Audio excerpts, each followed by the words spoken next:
అనగనగా ఒక చిన్న గ్రామంలో ఓ కుమ్మరి ఉండేవాడు. అతనికి ఒక గాడిద, ఒక కుక్క ఉండేవి. ఆ ఇద్దరు అతని పనిలో భాగమై ప్రతిరోజు అతనితో జీవించేవి.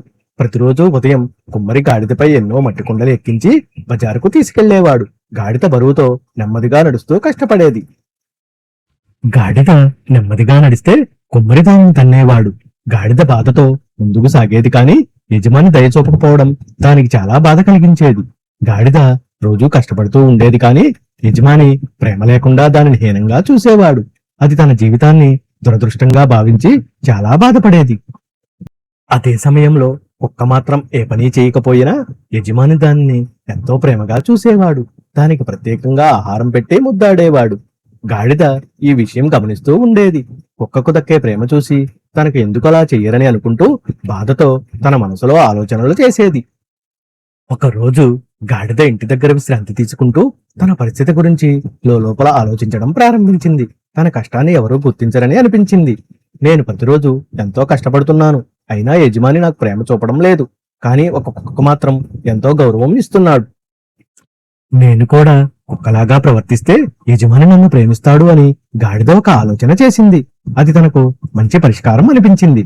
గాడిద తన నిర్ణయాన్ని గట్టిగా తీసుకుంది. కుక్కలా మురిగి యజమాని దగ్గరికి వెళ్లి ప్రేమ చూపిస్తే తనకు కూడా ప్రేమ దక్కుతుందని నమ్మింది. సాయంత్రం సమయం వచ్చింది. యజమాని ఇంటికి చేరుకున్నాడు. గాడిద తన ప్రణాళికను అమలు చేయడానికి సిద్ధమయ్యింది. గాడిద ఒక్కసారిగా గట్టిగా అరవడం ప్రారంభించింది. కుక్కలా ప్రవర్తించేందుకు ప్రయత్నిస్తూ యజమాని వైపు పరిగెత్తింది. గాడిద తన తోకను ఊపుతూ కుక్కలాగా యజమాని దగ్గరకు వెళ్ళింది. అది అతని ప్రేమను పొందాలనే ఆశతో ఇలా ప్రవర్తించింది.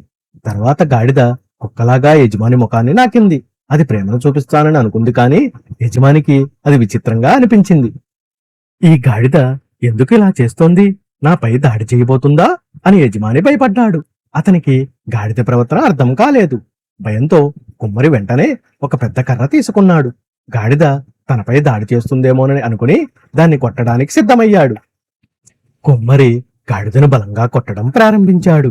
గాడిద బాధతో అరుస్తూ వెనక్కి తగ్గింది. తన ప్రయత్నం విఫలమైందని అర్థమయ్యింది. గాడిద తన తప్పును గ్రహించి కుక్కలా ప్రవర్తించడం తనకి సరిపోదని తెలుసుకుంది. అది బాధతో అక్కడి నుంచి దూరమయ్యింది. కుక్క దూరం నుంచి చూస్తూ ఉంది. గాడిదకు ఏమైందో అర్థం చేసుకుంది. కాని అది తన పని కాదని నిశ్శబ్దంగా ఉండిపోయింది. గాడిద తన మనసులో నేను నా పని చేసుకుంటే సరిపోతుంది, ఇతరులను అనుకరించడం తప్పు అని అనుకుంది. మరుసటి రోజు గాడిద మళ్ళీ తన పనిని ప్రారంభించింది. ఈసారి అది తన పాత్రను అర్థం చేసుకుని ప్రశాంతంగా పనిచేసింది. యజమాని కూడా గాడిద మళ్ళీ సాధారణంగా ప్రవర్తించడంతో ఆశ్చర్యపోయాడు. అతడు దానిని కొంచెం మంచిగా చూసే ప్రయత్నం చేశాడు. ఇప్పుడు గాడిద తన పని పట్ల గౌరవం కలిగింది. అది తన ప్రత్యేకతను అర్థం చేసుకుని ఆనందంగా జీవించసాగింది. ఇకపై అది ఎవరినీ అనుకరించలేదు. తన స్వభావాన్ని అంగీకరించి తన జీవితం పట్ల సంతృప్తిగా ఉండేది. ఈ కథ మనకు నేర్పే పాఠం, మన ప్రవర్తన మనదిలాగా ఉండాలి. ఇతరులను అనుకరించడం వల్ల సమస్యలు వస్తాయి. మన స్వభావాన్ని అంగీకరించడం నిజమైన జ్ఞానం. ఇలాంటి మరిన్ని వీడియోస్ కోసం please like and subscribe my channel.